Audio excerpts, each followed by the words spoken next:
Hi అండి. Welcome to our channel Naveena vlogs అండి. ఇక వెంగమాంబకెళ్ళి టిఫిన్ చేసేసాం కదా! వచ్చేటప్పుడు దారిలో అయితే తీసుకోవాల్సినయి కొన్నుంటే తీసుకున్నామనమాట. దాంట్లో ఫస్ట్ అయితే హ్యాండ్ బ్యాగ్ చూసాము. మా అమ్మకి ఎందుకంటే తన ఫోను అవి పెట్టుకోవడానికి ఎప్పుడు చేత్తో పట్టుకోవాల్సొస్తుందండి. మనీ కానీ అందుకని చెప్పేసి ఒక హ్యాండ్ బ్యాగ్ అంటే హ్యాండ్ బ్యాగ్ కాదులెండి. కొంచెం పట్టుకోవడానికి వీలుగా ఉండే ఒక బ్యాగ్ తీసుకోమంది. అందుకని చెప్పేసి తనకొక బ్యాగ్ తీసుకున్నాము. అక్కడే నేను కూడా వెంకటేశ్వర స్వామినైతే తీసుకున్నాననమాట. చాలా అంటే చాలా బాగుంది. తర్వాత షూట్ చేద్దాం అనుకున్నా కానీ ఇక ఫోన్‌లో ఛార్జింగ్ లేపోయేలకే ఆపేసాననమాట. ఇక రూమ్‌కొచ్చిన తర్వాత ఇది డబ్ స్మాష్ అంటారా ఏమో తెలీదు. మనం ఏంటంటే ఏదైనా ఎక్స్‌ప్రెస్ చేస్తే ఆ వర్డ్ ఏంటో, ఆ మూవీ ఏంటో గెస్ చేయడం అనమాట. చాలా సేపు ఇలా ఆడుకున్నాము. చాలా అంటే చాలా కామెడీగా అయిందనమాట. ఒక్కొక్కళ్ళు ఒక్కో ఎక్స్‌ప్రెషన్స్ ఇస్తున్నారు. నాకైతే ఫస్ట్ ఇంతకుముందు మా పిన్ని వాళ్ళు, మా చెల్లి వాళ్ళు ఆడారంట. నేనైతే ఆడడం ఇదే ఫస్ట్ టైమ్ అనమాట. కొంచెం నాకు గెస్ చేయడం ఏంటంటే కన్‌ఫ్యూజ్ అయిపోయాను. ఇక ఆ సినిమా నేమ్ చెప్పడానికి గూడా కొంచెం కన్‌ఫ్యూజ్ అయిపోయాననమాట. అందుకని చెప్పేసి ఇక మా చెల్లె నా చెవిలో చెప్పింది. "ఇది చెప్పక్క" అని చెప్పేసి. ఇక అక్కడ నేనేం చెప్తున్నానో మీరు గెస్ చేస్తే నాకు కామెంట్ సెక్షన్‌లో చెప్పండి. నేను ఏ వర్డ్ చెప్పాను మూవీ నేమేనండి. నేనైతే ఒక హింట్ ఇస్తున్నాను.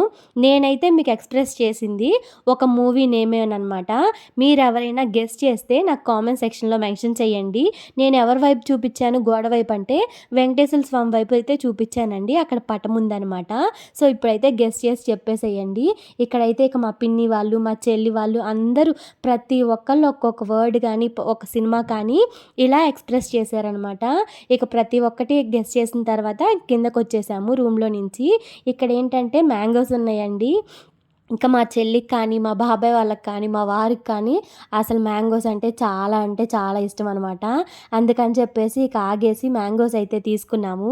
తలా ఒకటైతే తిన్నామండి. ఇప్పుడు మ్యాంగోస్ చూస్తున్నా గూడా నోట్లో నీళ్ళొచ్చేస్తున్నాయి నాకు. తర్వాతయితే ఒక మినీ వ్యాన్ ఉంటది కదండీ! అదైతే మాట్లాడేసుకున్నాము. ఇక మంగాపురం వెళ్తున్నాము. అటునుంచి శ్రీకాళహస్తిలో కూడా వాళ్ళే డ్రాప్ చేస్తారనమాట. అందుకని చెప్పేసి ఇక్కడైతే చక్కగా కూర్చుండిపోయాము. చక్కగా ఏం కూర్చోలేదులెండి. కడుపులో అయితే తిప్పేస్తుందనమాట. నాకైతే బస్సులు అవన్నీ అస్సలకి పడవు. ఇక కొండ దిగేటప్పుడు టర్నింగ్‌లో అయితే చెప్పనవసరం లేదు. వామిటింగ్ అయిపోద్దనమాట. ఇక కొంచెం సేపయితే నిమ్మతొనలైతే తీసుకెళ్ళాము. అదైతే నోట్లో వేసుకొని కాసేపు పడుకున్నాను. అక్కడక్కడ కొంచెం పర్లేదు అన్న దగ్గరైతే ఈ విధంగా షూట్ చేశాననమాట. అసలు కొండలు చూస్తుంటేనే భలే అనిపిచ్చింది. అక్కడక్కడ మేఘాలు గూడా కొండల్ని తాకాయండి. అవి గూడా షూట్ చేశాను. షేర్ చేస్తాను.